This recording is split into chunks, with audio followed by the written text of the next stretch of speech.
నువ్వు ఒక 4-5 నెలల కిందట కవిత ఢిల్లీలో జైల్లో ఉన్నప్పుడు నువ్వు ఢిల్లీకి వచ్చి నా దగ్గర టైం తీసుకొని మా ఇంటికి వచ్చిన మాట వాస్తవం కాదా? ఇంట్లో సీసీ కెమెరాలు ఉన్నాయి, నేను తీసి మీడియాకి ఇస్తా. నువ్వు ప్రెస్ మీట్ పెట్టి దీనికి సమాధానం చెప్పు. మా ఇంటికి వచ్చి ఏం మాట్లాడినారు? మేము చేసిన అవినీతి అన్నీ కూడా ఈడీ సిబిఐ లేకుంటే కవితను బయటికి వదిలేదానికి ఏర్పాటు చేయండి. మేము బీఆర్ఎస్ పార్టీ దేనికైనా సిద్ధం. మేము బీజేపీలో మెర్జ్ చేయాలన్నా కానీ, బీజేపీతో అలయన్స్ పెట్టుకోవాలన్నా కానీ దేనికైనా సిద్ధం. అంటే నేను తీసుకునే నిర్ణయం కాదు, పెద్దలతో మాట్లాడి చెప్పాలని. పెద్దలతో మాట్లాడిన తర్వాత మనం ఎలక్షన్స్లో ఏం చెప్పాం?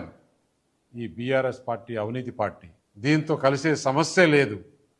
అయినా కూడా బీఆర్ఎస్ పని అయిపోయింది. పార్లమెంట్లో ఒక సీట్ రాలేదు, గవర్నమెంట్ లేదు, ప్రజలు వాళ్ళని చీకొట్టారు.